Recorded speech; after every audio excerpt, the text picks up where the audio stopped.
గత ప్రభుత్వం కొత్త మండలాలు ఏర్పాటు చేసి కనీస వసతులు కల్పించలేదని విమర్శించారు రాష్ట్ర ఇరిగేషన్ మినిస్టర్ ఉత్తమ్ కుమార్ రెడ్డి. సూర్యాపేట జిల్లా కోదాడ, అనంతగిరి మండలాల్లో 23 కోట్ల రూపాయలతో నిర్మిస్తున్న అభివృద్ధి పనులను మంత్రి ప్రారంభించారు. కొత్త మండలాల్లో ప్రభుత్వ ఆఫీసులు కూడా లేవన్నారు. రాష్ట్ర వ్యాప్తంగా కాంగ్రెస్ ప్రభుత్వం మౌలిక సదుపాయాలతో పాటు బిల్డింగ్లు నిర్మిస్తుందని చెప్పారు మంత్రి. అంతకుముందు కోదాడ మున్సిపాలిటీ సర్వసభ్య సమావేశానికి హాజరయ్యారు ఉత్తమ్. మున్సిపాలిటీ అభివృద్ధి ప్రణాళికలు రూపొందించాలని అధికారులను ఆదేశించారు. పెద్ద చెరువు ఆక్రమణలు అరికట్టేందుకు 8 కోట్ల వ్యయంతో మినీ ట్యాంక్ బండ్ నిర్మిస్తున్నామని వివరించారు.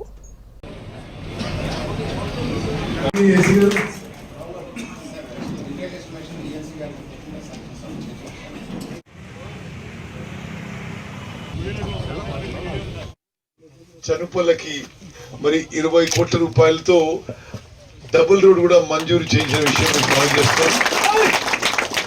అదేవిధంగా కోదాడ నుంచి ఖమ్మం ఆ రోడ్డు కూడా జాతీయ రహదారి కింద నేనే మంజూరు చేయించిన ఎంపీగా అని చెప్పే విషయం కూడా నేను మీకు మనం చేస్తున్నాను. అదేవిధంగా కోదాడ నియోజకవర్గానికి రాష్ట్రంలోనే ఆదర్శ నియోజకవర్గంగా తీర్చిదిద్దడానికి ప్రజలకు ఉపయోగపడే మౌలిక సదుపాయాలన్నీ కూడా ఏర్పాటు చేయడానికి నిరంతరం కృషి చేస్తున్నాం అని చెప్పి నేను మనవి చేస్తున్నాను.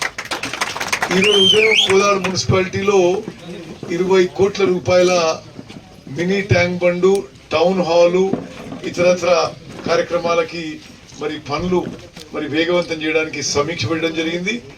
ఆ తర్వాత కోదాడ పట్టణంలో మైనారిటీస్కి అందరికి ఉపయోగపడే విధంగా కమ్యూనిటీ హాల్కి మరి సైట్ విజిట్ చేసినాం. ఇప్పుడు ఇక్కడ తహసీల్దార్ కార్యాలయం, ఎండిఓ కార్యాలయం, పోలీస్ స్టేషన్ బిల్డింగ్ కి శంకుస్థాపన చేయడం జరిగింది. కొత్త మండలాలు ఏర్పాటు చేసి మండలాలకి ఆఫీస్ బిల్డింగ్లు ఏర్పాటు చేయడం మర్చిపోయిండ్రు.